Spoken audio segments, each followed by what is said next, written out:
The heart is a muscle about the size of your fist. It lies behind and to the left of your breastbone or sternum. The purpose of the heart is to pump blood through blood vessels, arteries, and veins to all parts of your body. The inside of the heart is divided into 4 chambers. The top 2 chambers are called the atria and are collection chambers for blood. The bottom 2 chambers are called the ventricles and receive the blood from the atria and pump it to the lungs and the body. The chambers are separated by valves, which control the direction of blood flow. There are 4 valves: tricuspid, pulmonic, mitral, and aortic. Circulation begins at the right side of the heart, where blood from the body comes to the right atrium. This blood passes to the right ventricle, where it is pumped to the lungs to receive oxygen. Once it receives oxygen, it flows to the left atrium and then to the left ventricle, where it is pumped to the aorta and the rest of the body. On the right side of the heart, the tricuspid valve separates the right atrium and the right ventricle, allowing blood to enter the ventricle but not flow backwards to the atrium.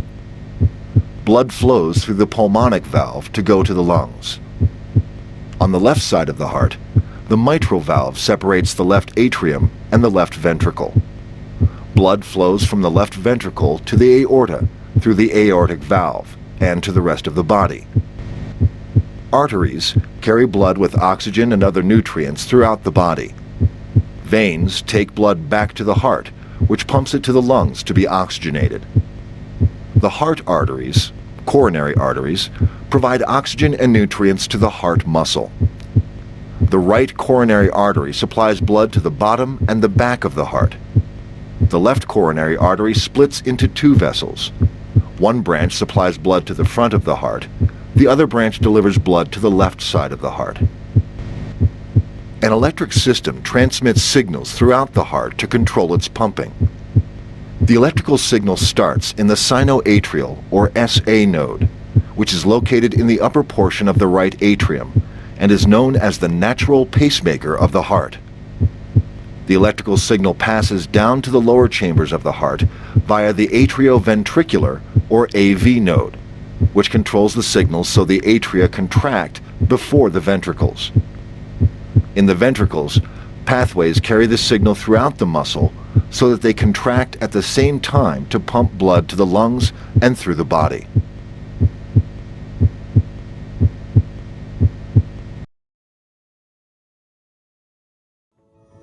Blood is the largest organ in our body.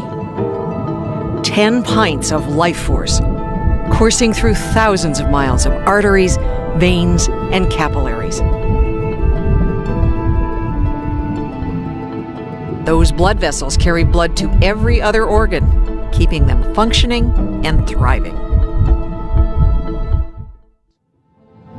Our red blood cells carry oxygen and nutrients. Our platelets stop bleeding and help to heal our wounds. Our white cells protect us against infection. And the yellow liquid plasma in which they are suspended carries an array of proteins that regulate bleeding and clotting.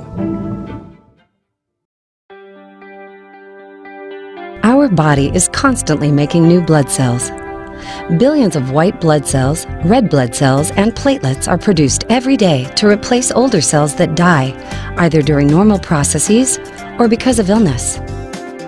This process by which new blood cells are created is called hematopoiesis.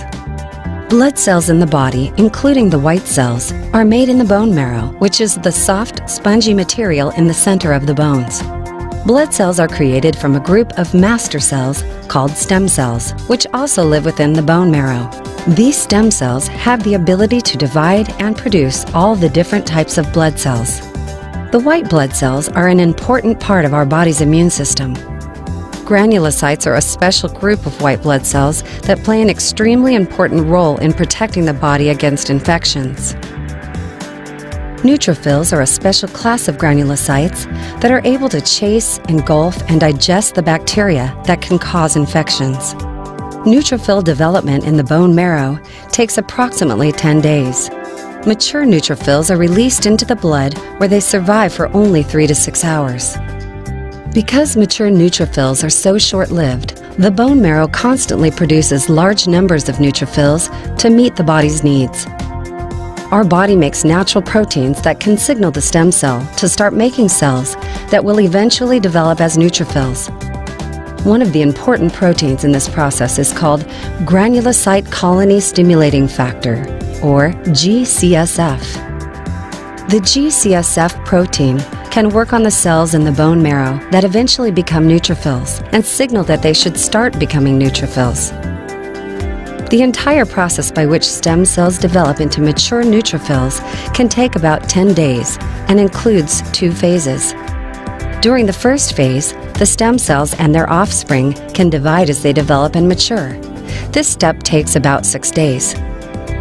Then, over another 4 to 5 days, the cells mature further. However, the cells can no longer divide. The mature neutrophils are finally released into the blood, where they can fight bacteria and protect the body from infection.